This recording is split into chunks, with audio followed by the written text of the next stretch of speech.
할렐루야. 오늘은 내게 족하도다 라는 제목으로 하나님의 말씀을 대언하도록 하겠습니다. 어느 시대이든지 인생을 남들하고 다르게 살아가는 사람이 있기 마련입니다만 고대 히랍에도 그러한 한 철학자가 있었다고 합니다. 그는 디오게네스라는 철학자인데요. 우리 한번 사진 볼까요? 이렇게 생겼다고 합니다. 상당히 옷을 많이 벗었죠.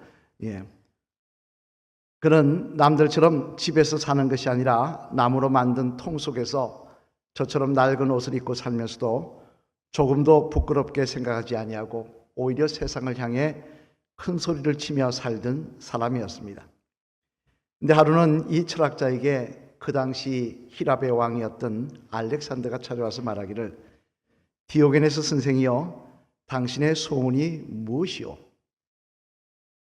금은 보화나 집이나 무엇인지 말만 하면 내가 들어주겠소 라고 하였다고 합니다만, 여러분, 왕이 와서 이런 이야기를 한다면 그 자리가 어떤 자리입니까?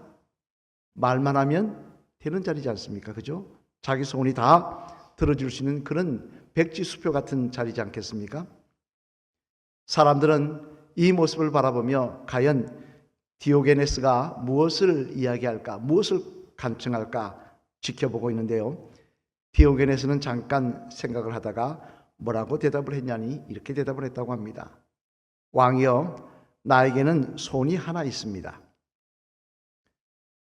나에게는 좋은 집도 금은 보화도 필요 없지만 지금 왕이 해를 가로막고 서 있어서 내가 따뜻한 햇빛을 받을 수가 없습니다. 미안하지만 내 앞에서 조금 비켜나 주시겠습니까? 그것이 내 소원입니다 라고 말을 했다는 것입니다.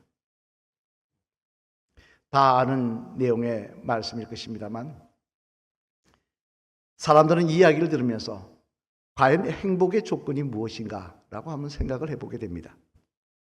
여러분은 여러분 스스로가 행복의 조건이 무엇이라고 생각을 하십니까?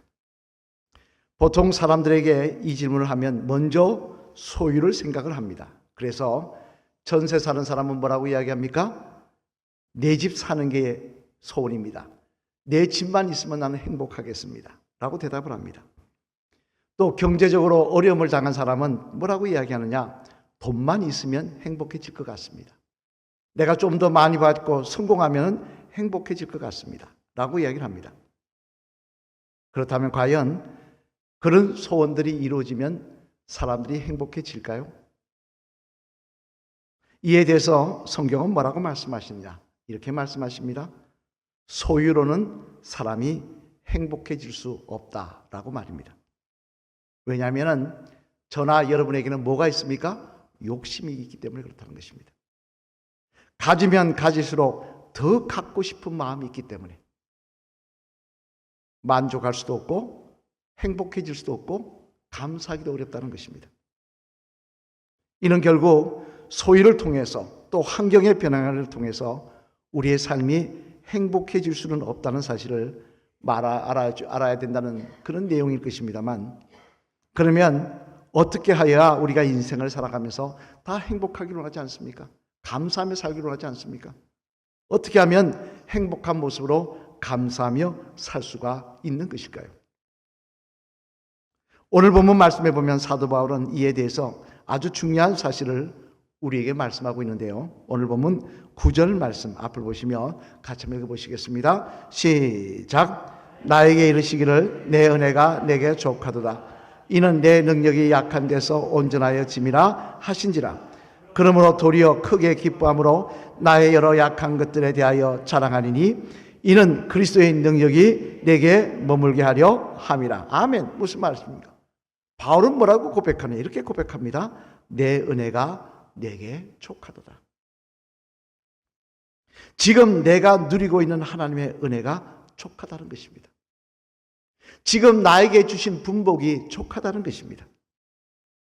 이렇게 생각하며 살아갈 때 그곳에 기쁨과 감사가 임하고 행복이 임하더라 라고 말씀하고 있는 것입니다만, 하지만 문제는 뭐냐? 이처럼 나에게 주신 것이 다 하나님의 은혜고 분복이라고 생각하며 감사하려고 하지만 문제는 좋은 날만 있으면 좋은데 비 오는 날도 흐린 날도 있더라는 거예요.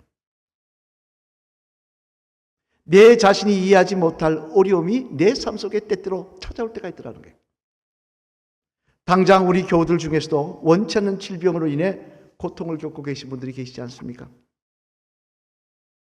그러다 보니 모든 것이 하나님의 분복입니다. 모든 것이 하나님의 은혜입니다. 내가 자족합니다. 감사합니다. 라고 살려고 해도 때때로 우리의 마음이 흔들리더라는 것입니다만,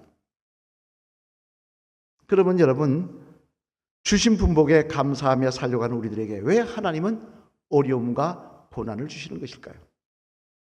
천지를 창조하시고 주관하시는 분이 하나님이신데 좋은 것 주시려면 얼마든지 좋은 것 다 주실 수 있는데 왜 그렇게 하지 아니하시고 우리에게 삶 속에 내 계획과 내 생각과는 다르게, 내 바람과는 다르게 어려움을 때때로 주시기도 하시는 것일까요? 바라기는 오늘 이 말씀을 통해 하나님의 뜻을 분명히 깨달아 끝까지 하나님의 사람으로 자족하며 분복에 감사할 수 있는 저와 여러분 되시기를 주님의 이름으로 간절히 축원을 드립니다. 그러면 주신 분복에 감사하며 살리는 우리들에게 하나님은 왜 때때로 어려움을 주시고 고난도 주시고 또 눈물도 주시는 것일까? 그 이유를 살펴보면요, 먼저 첫째로 앞을 보시며 같이 읽겠습니다. 시작. 하나님께서 그런 일을 통해 우리를 더욱 겸손케 하시려는 하나님의 뜻이 있기 때문입니다. 뭐 때문에 그렇다고요? 우리를 겸손하게 하시려는 하나님의 뜻이 있기 때문에 그렇다는 거예요. 오늘 보면 7절 말씀 앞을 보시며 한번 같이 읽어보시겠습니다. 시작. 여러 계시를 받은 것이 지극히 크므로 너무 자만하지 않게 하시려고 내 육체에 가시 곧 사탄의 사자를 주셨으니 이는 나를 쳐서 너무 자만하지 않게 하려 하심이라. 아멘.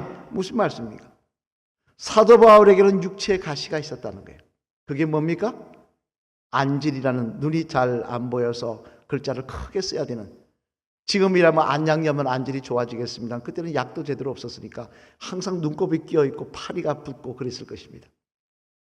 거기다가 더 기가 막힌 것은 간질병을 갖고 있었어요. 그래서 성경에 보면 사도 바울이 말을 하다가 말씀을 전하다가 쓰러질 때도 있었습니다. 근데 이 병을 왜 하나님 나에게 주시고 가져가지 달라고 그렇게 이것 좀 낫게 해달라고 기도했는데 가져가시지 않은 이유가 뭐냐? 바울이 가만히 보니까 하나님께서 자신을 자만하지 않게 하려고 하시기 때문에 그렇다 라고 그런 고백을 하더라는 것입니다. 사실 여러분, 오늘 본문에 나오는 사도 바울은 여러 가지 면에서 자만하려고 하면 자만할 거리가 많은 사람이었습니다. 당장 빌립보서 3장 5절 말씀에 보면요, 그의 인간적인 자랑에 대해서 기록이 되어 있는데요. 한번 볼까요? 뭐라고 쓰여 있는지. 빌립보서 3장 5절 말씀 앞으로 보시면 같이 읽겠습니다. 시작. 나는 8일 만에 할례를 받고 이스라엘 족속이요 베냐민 지파요 히브리인 중에 히브리인이요 율법으로는 바리새인이요. 아멘. 자기는 바리새인이라는 것입니다. 여러분, 바리새인은요 이스라엘의 지도층이었어요. 바리새인이면 그 자녀도 바리새인입니다. 그러면 그 바리새인이 되면 뭐가 됩니까? 지금으로 치면 국회에 그냥 혈통을 따라 진출하는 거예요. 또 사도행전 22장 3절 말씀에도 보면 그의 자랑을 이렇게 이야기합니다. 같이 읽겠습니다. 시작. 나는 유대인으로 이승에서 자라 가말리아의 문화에서 우리 조상들의 율법에 엄한 교훈을 받았고 오늘 너희 모든 사람처럼 하나님께 대하여 열심히 있는 자라. 아멘. 또 무슨 말씀입니까? 자기는 바리새인이면서도 가말리아라는 사람의 지도를 받았다는 거예요. 이 가말리아의 사람은요 어떤 사람이냐? 이스라엘 전체에서 가장 뛰어난 스승이었습니다. 그러니 그런 사람 밑에서 배웠다는 것은 뭡니까? 출세의 길이 보장되었다는 거예요.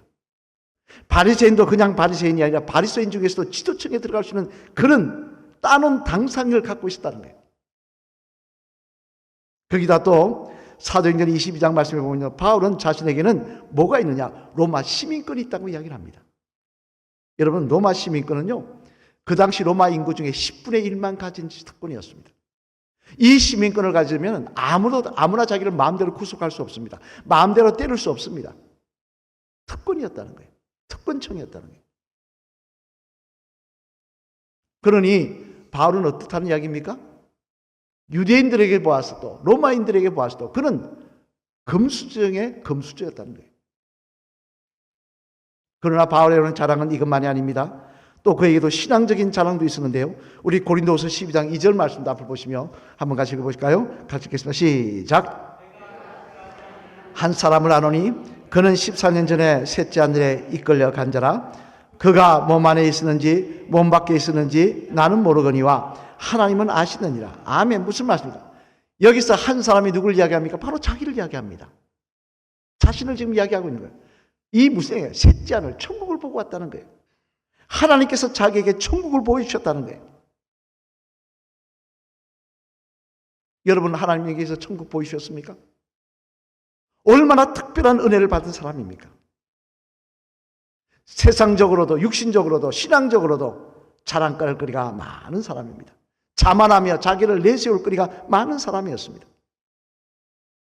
하지만 그럼에도 불구하고 사도 바울은 끝까지 겸손한 모습으로 하나님 앞에 서는데요. 죄인 중에 괴수가 나라고 고백을 하는데요. 그 중에 특별한 이유가 뭡니까? 바로 질병 때문이더라는 거예요. 자신이 가진 질병 때문에 내 자신이 대단한 존재인 것처럼 생각했다가 내가 아무것도 아니구나. 내가 정말 연약한 인생이구나. 그러면 하나님과 사람 앞에서 겸손해질 수밖에 없었다는 것입니다. 사실 여러분 겸손은 중요한 것입니다. 왜 겸손은 중요한 것입니까? 신앙생활 하는데 왜 겸손이 중요한 것입니까? 그것은 겸손하지 않으면 지금 아무리 잘되고 성공해도 지금 대단한 권세를 자랑하고 대단한 사람인 것처럼 난리를 쳐도 결국 하나님께 버림을 받기 때문에 그렇습니다. 이는 당장 이스라엘의 초대 왕이었던 사울 왕이 그렇지 않습니까? 여러분 잘 아시는 내용이지 않습니까? 우리 사무엘상 15장 17절로 18절 말씀 앞을 보시면 같이 읽어보시겠습니다. 시작. 사무엘이 이르되 왕이 스스로 작게 여길 그때 이스라엘 지파의 머리가 되지 아니하셨나이까? 여호와께서 왕에게 기름을 부어 이스라엘 왕을 삼으시고 또 여호와께서 왕의 길로 보내시며 이르시기를 가서 죄인 아말렉 사람을 진멸하되 다 없어지기까지 치라 하셨거늘 어찌하여 왕이 여호와의 목소리를 청종하지 아니하고 탈취하기에만 급하여 여호와께서 악하게 여기시는 일을 행하였나이까? 아멘. 무슨 말씀입니까? 사무엘은 사울 왕에게 딱 지정해서 이야기합니다. 왜 하나님께서 당신을 왕으로 세우신지 아십니까? 많은 사람 가운데 가장 겸손하였기 때문에 세우셨다는 거예요.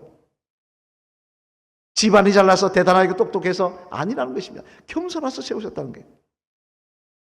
그런데 이제 하나님 앞에 교만하며 사람 앞에 교만하여 마음대로 행하니 하나님께서 쳐서 버리시겠다는 것입니다. 이는 또한 역사적인 인물 가운데서도 한 사람만 살펴보면 여러분 나폴레옹 아시죠? 사진 한번 볼까요? 이 나폴레옹 그도 프랑스인이 되기 때문에 천주교인이었습니다. 또한 인간적으로도 자랑할 거리가 하나님을 섬기는 사람이었고 자랑이었는데 근데 그도 인간적으로도 자랑할 거리가 많은 사람이었습니다. 조그만한 지중해 코르시카섬 아작시오라는 이름도 없는 곳에서 출생했지만 그는 프랑스에서 대성공을 거둡니다. 이탈리아 원정군 사령관으로 임명되어 가서 이탈리아를 점령하고 그곳에 프랑스가 원하는 나라를 세웁니다. 또한 1800년도에는요 알프스를 넘어 여러분 잘 아시는 그 그림 있죠? 올라가는 거. 그 말 타고 올라간 게 아니라 당나귀 타고 올라갔다는데 말은 이렇게 과장해서 그려놓은 것입니다만 어쨌든 이 알프스를 넘어 마렌고라는 지역에 이르러 그 당시 프랑스의 숙적이었던 오스트리아 군하고 싸워서 계속 이기는 승승장구했던 그런 인물이었습니다. 그래서 그 당시 그를 누구에다 비교했느냐? 마게도냐의 황제였던 알렉산드나 로마의 대표적인 장군이자 황제들 시저에 비견되기도 했던 그런 인물이 나폴레옹이었습니다. 하지만 재미난 사실은요, 그가 승승장구하면서 교만해지니까 자기를 대단한 사람인지 그래서 착각하니까 하나님께서 결국 그를 패망하게 하시며 버리시더라는 것입니다. 대표적으로 러시아와의 전쟁 때 그의 패망이 시작된 러시아의 전쟁 때 전문가들은 뭐라고 조언했느냐? 철새 때가 다른 때보다 일찍 이동합니다. 그러니 겨울이 빨리 올 것 같으니 절대 러시아에 원정 보내지 마시기 바랍니다. 전쟁을 미루시길 바랍니다 했는데 뭐라고 얘기인 줄 아십니까? 나폴레옹은 이야기합니다. 힘없는 인간의 충고가 나에게 무슨 필요가 있단 말인가? 나는 한다면 할 수 있다. 그러고 갔다가 망했다는 것입니다. 그래서 잠언 18장 12절 말씀에 보면요, 지혜의 왕 솔로몬은 이렇게 우리들에게 말씀하십니다. 우리 잠언 18장 12절 말씀 앞을 보시면 같이 읽겠습니다. 시작. 사람의 마음의 교만은 멸망의 선봉이요 겸손은 존귀의 길잡이니라. 아멘. 무슨 말입니까? 사람이 교만이지만 하나님께서 버리시지만 끝까지 겸손하면 하나님께서 함께 하시면 높여주시겠다는 거예요. 이게 하나님의 섭리라는 거예요. 여러분, 나폴레옹만 교만합니까? 사울왕만 교만합니까? 사실 돌아보면 아무것도 아닌데, 별것 가진 것도 없는데 우리는 우리 자신이 대단한 것처럼 교만합니다. 내가 대단한 것처럼 착각합니다. 남과 비교하면 조금이라도 나오면 내가 나은 것처럼, 동남아시아 사람들 오면 무시합니다. 하지만 그런 그에게 하나님께서 어려움과 고난을 주셔서, 아, 내가 아무것도 아니구나, 내가 연약한 인생이구나, 교만해지려는 애를 겸손하게 만드시더라는 거예요. 다시 말해, 교만하여 하나님께 버림받을 수 있는 나를 끝까지 겸손하게 만드셔서 하나님의 사람으로 붙들고 계시더라는 거예요. 따라서 내 삶에 하나님이 어려움을 주시는 것, 그거는 저주나 원망할 일이 아닙니다. 불평할 일이 아닙니다. 끝까지 나를 하나님의 사람으로 붙잡아 주시려고 하는 하나님의 은혜인 것입니다. 그래서 우리는 때때로 내 삶에 어려움이 오더라도 어떻게 이런 일이라고 이야기하지 않고, 아, 하나님 더 낮아지기를 원합니다. 더 겸손해지기를 원합니다. 더 주님 앞에 무릎 꿇기를 원합니다. 그런 모습으로 나아가는 주의 성도가 되어야 할 줄로 믿습니다. 나를 겸손하게 하기 위해서 때때로 어려움을 주시는 것, 이것도 하나님의 은혜임을 기억하시고 모든 것에 감사할 수 있는 저와 여러분 되시기를 주님의 이름으로 간절히 축원을 드립니다. 둘째로는 또 하나, 왜 우리가 자족하며 감사하며 나가려 하는데 어려움을 주시느냐, 같이 한번 읽어보시겠습니다. 시작. 하나님께서 그런 일들을 통해 우리를 하나님을 의지하는 사람으로 만드시려고 하시는 하나님의 뜻이 있기 때문입니다. 뭘 만드시려고요? 하나님을 의지하는 사람으로 만드시려고 하는 하나님의 뜻이 있기 때문이에요. 오늘 보면 9절 말씀 앞을 보시며 다시 한번 읽어보시겠습니다. 시작. 나에게 이르시기를 내 은혜가 내게 족하도다. 이는 내 능력이 약한 데서 온전하여짐이라 하신지라. 그러므로 도리어 크게 기뻐함으로 나의 여러 약한 것들에 대하여 자랑하리니 이는 그리스도의 능력이 내게 머물게 하려 함이라. 아멘. 무슨 이야기입니까? 사도 바울은 이야기합니다. 내게 질병 주신 이유가 뭐냐? 어려움 주신 이야기가 뭐냐? 나를 더욱 하나님을 의지하는 사람으로 만들려고 하시는, 다시 말해 더욱 예수님을 의지하는 사람으로 만들어서 영원한 유업을 누리게 하시려는 하나님의 뜻이 그 속에 담겨 있다는 것입니다. 미국 국무성에서 일하던 사람 중에 2012년도에 소천한 한국인 강영우 박사라는 분이 있습니다. 사진 한번 볼까요? 여러분도 아시는 분 계실 겁니다. 이분은 교육학자이자 교육학 박사고 미국 국무성에서 그 당시만 하더라도 우리나라 사람 가운데 가장 출세한 인물이라고 이야기를 듣던 그런 사람인데요. 근데 놀라운 것은요, 여러분 보면 뭐가 좀, 다시 사진 한번 보여드릴까요? 뭐가 좀 보이십니까? 눈이 이상하지 않습니까? 양쪽이 다 장님입니다. 어릴 때 축구를 하다가 공을 잘못 맞아서 두 눈의 시력을 다 잃어버렸습니다.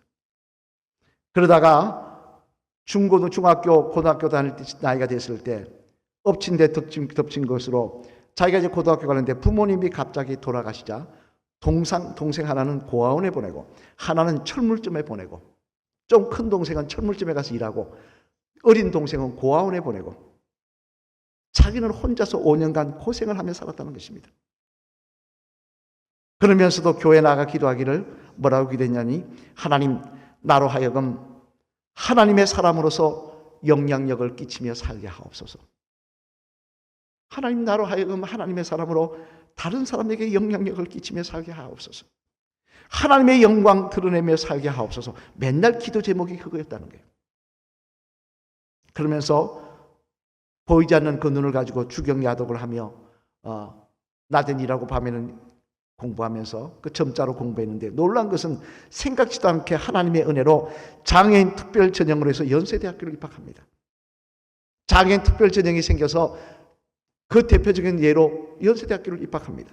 그리고 미국에서 유학을 모든 학비를 다 대줘서 미국 대학에 지원을 받아 유학을 가서 교육학 박사까지 이뤄서 국무석에 일하는 사람이 되었습니다만 그분은 간증하시면서 이런 고백을 합니다. 내가 끝까지 하나님의 사람으로 하나님을 의지하며 살 수 있었던 이유는 바로 나에게 임한 고난인 시각장애 때문이었습니다. 그 장애 때문에 나는 더 하나님께 의지하는 삶을 살 수밖에 없었습니다. 그리고 내가 받은 모든 축복도 내가 시각장애자이기 때문에 온 것입니다. 내가 시각장애자가 아니었으면 오늘의 나는 없었습니다. 내 아들이 의사이자 대학 교수가 된 것도 제 아비가 앞을 못 보기 때문이었습니다. 그런 거로 내가 받은 축복은 내가 어려움을 겪은 것입니다. 그런 그렇게 고백하더라고요. 고난이 그를 하나님 더 의지하게 만들었다는 거예요. 이는 또한 성경에 보면 히스기야 왕 아들 므낫세가 나옵니다. 므낫세도 마찬가지예요. 히스기야 하면 하나님의 선한 왕, 하나님이 쓰시는 선한 왕, 남유다가 자랑하는 선한 왕 중에 한 사람입니다만, 그런데 재미난 것은요, 그 아들 므낫세는 하나님을 안 섬겼습니다. 우상 숭배했습니다. 폐역한 왕이었어요. 왜 그렇게 하느냐? 그게 더 좋아 보였거든요. 그게 더 화려해 보였거든요. 그게 더 즐거웠거든요.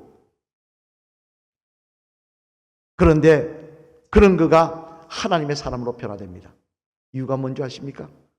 우리 역대하 33장 11절로 13절 말씀 앞을 보시며 한번 같이 읽어보실까요? 시작! 여호와께서 아수르 왕의 군대 지휘관들이 와서 치게 하시매 그들이 므낫세를 사로잡고 쇠사슬로 결박하여 나 바벨론으로 끌고 간지라. 그가 환난을 당하여 그의 하나님 여호와께 간구하고 그의 조상들의 하나님 앞에 크게 겸손하여 기도하였으므로 하나님이 그를 기도를 받으시며 그의 간구를 들으시사 그가 예루살렘으로 돌아와서 다시 왕위에 앉게 하시매 므낫세가 그제서야 여호와께서 하나님이신 줄을 알았더라. 아멘. 무슨 이야기입니까? 하나님을 숨기지 않고 폐역한 왕, 우상숭배를 장했던 왕, 그러다가 지옥 갈 왕이었던 그 므낫세가 어떻게 하나님의 사람으로 변화되느냐? 고난 때문이었다는 거예요. 어려움 때문이었다는 거예요. 바벨론의 아수르의 포로로 끌려가서 그 고난을 당하고 어려움을 당하고 나자 그가 그곳에서 하나님을 만나고 하나님의 사람으로 변화되라는 것입니다. 여러분, 우리는 흔히 병이 나지 않는 것이 은혜라고 생각합니다. 성공하는 것이 은혜라고 생각합니다. 이 땅만 바라보면 그럴 수 있습니다. 그러나 우리가 살 세상은 이 땅만이 아니지 않습니까? 영원한 저 나라까지 있지 않습니까? 저 나라까지 생각한다면 우리가 하나 세상만 바라보며 세상을 부끄부질 게 아니라 하나님의 사람으로 하나님을 의지하며 하나님을 바라보며 하나님의 뜻을 사모하며 기도하며만 살아가야 될 것인데 하나님은 그것을 우리의 삶 속에 어려움을 통해 만들어 가시더라는 거예요. 그래서 시편 119편 71절 말씀에 보면요, 시편 기자는 이렇게 고백을 합니다. 우리 시편 119편 71절 말씀 한번 같이 읽어보실까요? 시작! 고난당하는 것이 내게 유익이라 이로 말미암아 내가 주의 율례들을 배우게 되었나이다. 아멘. 시편 기자가 얘기합니다. 뭐라고 얘기하냐? 인생을 살아보니까 쭉 지나고 보니까 그때는 그 고난이 힘들었지만 그것이 나에게 유익이었다는 거예요. 그 바람에 내가 주의 사람으로 거듭날 수 있다는 거예요. 내가 하나님의 사람으로 설 수 있다는 거예요. 여러분, 그렇게 생각한다면 하나님께서 나에게 좋은 것만 주시지 아니하고 때때로 어려움 주시는 것도 감사의 제목이 아니겠습니까? 이것도 하나님의 은혜이지 않겠습니까? 나를 끝까지 하나님의 사람으로 붙들려고 하시는 하나님의 은혜이지 않겠습니까? 사랑하는 성도 여러분, 이제 말씀을 마치려고 합니다. 위대한 철학자 소크라테스 여러분 잘 아시죠? 사진 한번 볼까요? 참 못생겼죠? 그의 부인은 악처로 유명한 3대 악처라고 할 정도로 유명한 여인입니다만 하루는 그 여인과 왜 헤어지지 않느냐고 묻는 친구들에게 그는 이렇게 대답을 했다고 합니다. 자네들은 나를 모르는구만. 그 마누라 아니었으면 어떻게 내가 철학자가 될 수 있었겠나? 그 마누라 아니었으면 내가 어떻게 철학자가 될 수 있겠나? 오늘 본문 말씀에서 사도 바울은 이렇게 고백을 합니다. 내 육체의 가시도 나의 여러 가지 약한 것들도 다 하나님의 은혜라고 말입니다. 즉 바울의 살아온 세월 속에서는 고난도 있고 문제도 있고 병도 있었지만 그것도 다 하나님의 은혜라고 말씀하고 있는 것입니다. 왜냐하면 그 고난 때문에 자기는 끝까지 하나님 앞에 겸손할 수 있었고, 그래서 하나님 앞에 귀하게 쓰임받을 수 있었고, 그것 때문에 더욱 하나님을 의지하며 하나님을 이렇게 붙들리며 하나님을 사모하며 하나님의 말씀을 사모하며 살 수 있었다는 것입니다. 여러분은 여러분의 삶 속에 무엇이 하나님의 은혜라고 생각하십니까? 전반기를 돌아봅니다. 우리 전반기를 돌아보며 감사하자고 했을 때 나는 뭘 감사할 수 있을까? 무슨 특별한 은혜가 있었지? 그렇게 생각하진 않으십니까? 내 뜻대로 되지 않은 것 생각하면 내가 하나님 앞에 과연 감사할 수 있을까? 라고 생각하지 않습니까? 아닙니다. 우리의 삶 속의 모든 것은 하나님의 은혜입니다. 우리를 믿음의 사람으로, 우리를 겸손한 사람으로, 끝까지 주님 의지하며 나가는 사람으로, 영원한 나라를 바라보게 하는 사람으로 만드시려고 하는 하나님의 은혜가 그 가운데 있는 것입니다. 성경에 보면 말씀하십니다. 모든 것이 합력하여 선을 이룬다고 말입니다. 우리는 분명하게 고백해야 될 것입니다. 모든 것이 하나님의 은혜입니다. 모든 것이 하나님의 은혜이며 모든 것이 감사의 조건입니다. 강팍하고 폐역한 인생 하나님의 사람으로 만들어 가시며 끝까지 찬양하며 기도하게 하시는 것 하나님의 은혜입니다. 우리 마지막으로 한번 따라할까요? 집사님은 무엇이 하나님의 은혜입니까? 뭐가 하나님의 은혜 같습니까? 우리 같이 따라하겠습니다. 집사님의 삶에 모든 것이 하나님의 은혜이고 감사의 조건인 줄 믿으시길 바랍니다. 할렐루야. 아멘. 저도 돌아보니까 인생 여정에 고비가 참 많았고 어려움이 많았습니다. 친구 목사님이 그러더라고요. 머리가 허옇게 늙으신 할아버님들을 바라보면 참 존경스럽다고. 얼마나 많은 굽이굽이 인생의 그 산들을 넘어갔을까. 절대 인생은 내 뜻대로 되지 않습니다. 평탄하지 않습니다. 하지만 그 가운데서 하나님의 은혜가 있습니다. 그 가운데서 우리를 믿음의 사람으로 만드시려고 하는 하나님의 역사와 우리를 겸손하게 만드셔서 끝까지 쓰시려는 하나님의 귀한 은혜가 있는 것입니다. 우리 로마서 8장 28절 말씀 앞을 보시며 같이 한번 읽어보실까요? 시작. 우리가 알거니와 하나님을 사랑하는 자 곧 그의 뜻대로 부르심을 입은 자들에게 모든 것이 합력하여 선을 이루느니라. 아멘. 모든 것이 합력하여 선을 이루느니라. 모든 것이 다 하나님의 은혜라는 것입니다.